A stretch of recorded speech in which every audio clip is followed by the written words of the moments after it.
Getz is an Emmy-winning actor you know from his work on Succession, as well as movies like Pride and Prejudice and Deadpool and Wolverine. He stars in Death by Lightning, which premieres November 6th on Netflix. Let's take a look. Sir, I was hoping you might find time to have a chat with a party of faithful. I know a handsome pub nearby with malts. Oh, I would love to have a malt, but I fear I'm all booked up, Mr. Guiteau, Charles Guiteau. All I ask for, sir, is an opportunity. I've had some good ideas that I worked out in my spare time on how the president can expand his message to the common man. That happens to be a topic my friend Chester here is very passionate about. Oh, so Hit the road, Chief. We ain't buying. you're a very well-covered fellow. Oh. Please welcome back to the show our friend Matthew McFadden.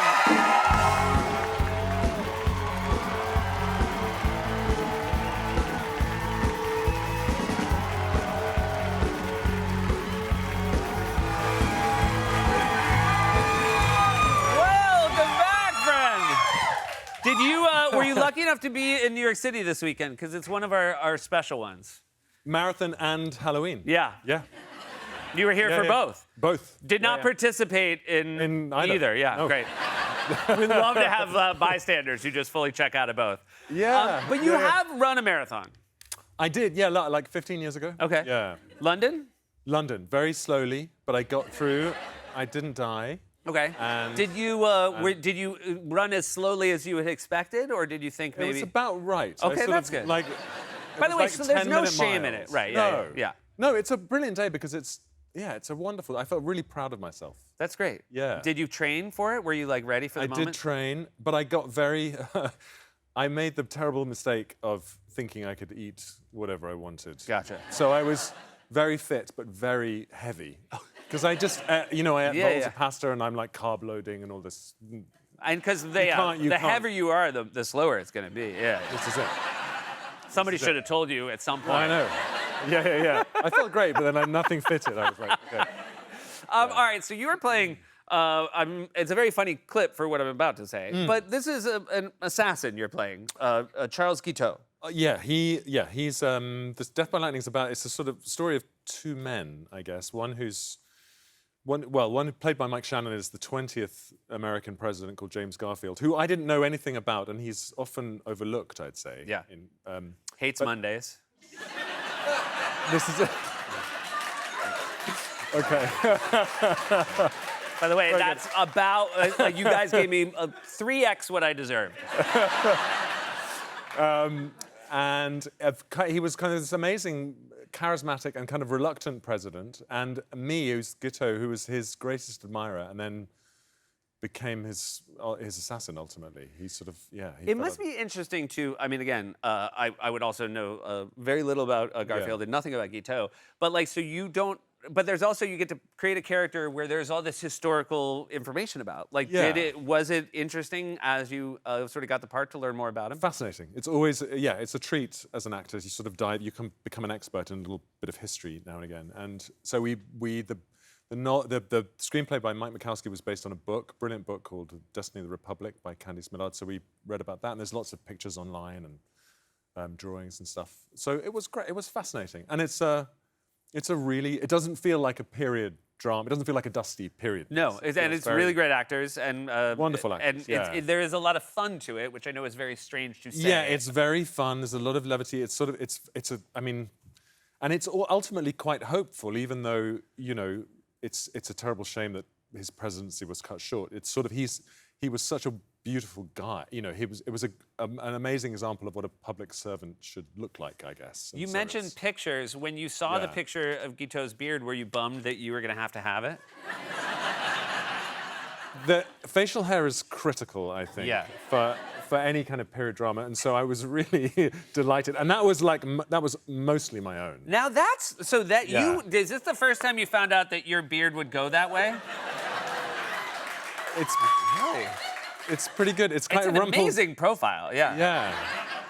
It's Rumpelstiltskin-like. Yeah. So when you say like the last inch or 2 inches is fake, and the rest is me. Gotcha. Yeah. And how? And did you kind of at this point that you've got the ability to grow it?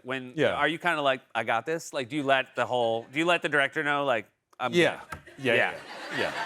You're like, you're getting I the would full send him- McFadden. I would Yeah. send him, I would send him pictures, you know, months before and say, we're getting there, and it was a little stubbly, and it would come, yeah. This one, I want to ask about this one because this is all yours. What percentage is this one? That's all mine. That was This tricky, is but it was hard Anna work. Karenina, and that is really something.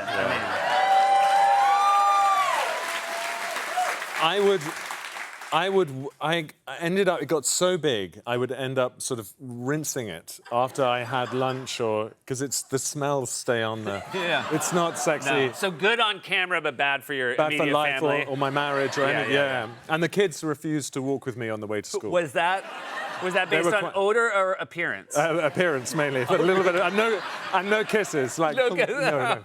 It is funny, even like, by the way, I couldn't do this in a million years, but even Yeah. when I have a little stubble, my daughter especially is like, no. Yeah. And no thank you at all. Yeah. There is, I mean, it's obviously a million miles apart, but also your Succession character, Tom Wambsgans, similar Wambsgans, sorry. Yeah. Like harder than Guiteau, by the way. Yeah, it is. But also sort of like a Midwesterner with these sort of big ideas who is maybe a little out of place and spending a lot of time trying to convince people of his vision. Yes, I would agree with that. I should probably stop playing demented Midwestern. Yeah. Especially because we had so many and you're not from there. There are plenty. Yeah. Yeah.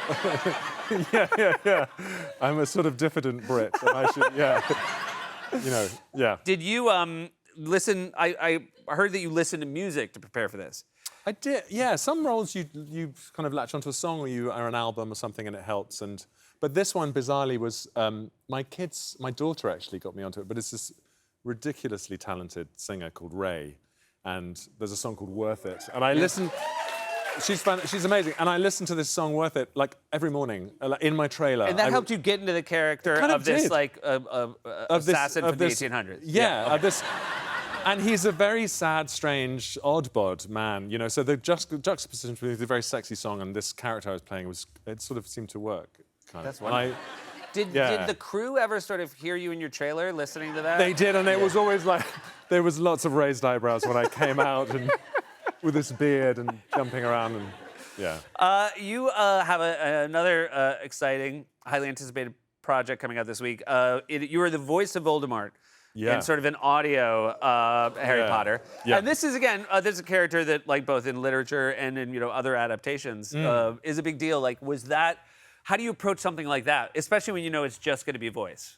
I was quite pleased to be asked because I haven't really done any audio stuff like that, and I don't think I would ever be cast as Voldemort in you know, as me. And so I thought I would just go in, and it's a couple of days in the studio, and I thought I would copy Rafe lines, because he's sort of indelible performance. And then and what I failed to realize is that in the books, he's introduced by the narrator as having a very high voice, like a cold, high voice rang out, or Harry heard a malevolent, high voice. And so I would start, and the director, our lovely director, was like, no, it has to be higher. Wow. So, it was really like, Harry. It was ridiculous. And I had a wand. They gave me a wand in the studio, like a sort of comfort wand. And I had this mic strapped on my head, so I looked deranged, and it was great. Did it was you 2 feel days. like It was 2 once days you and- had the comfort wand, were you like, I wouldn't have known to ask for it. I'm so happy I have it. Yeah. And I felt really proprietorial about it. It was like my wand. Yeah. And I would scratch my back, you sort of Expelliarmus and all Yeah. that. Yeah. Have you reached out to Ray Fiennes to tell him he did it wrong? No. Yeah, My Voldemort is a pale imitation. And much higher. Much higher. Yeah. You're like, it was not high enough. A Ray. different octave. Yeah. Congratulations on that. Congratulations on the show. It's always so great to see you. Thank Love you it for to being see here. you. Catherine McFadden, everyone. Death by Lightning premieres November 6th on Netflix. We'll be right back.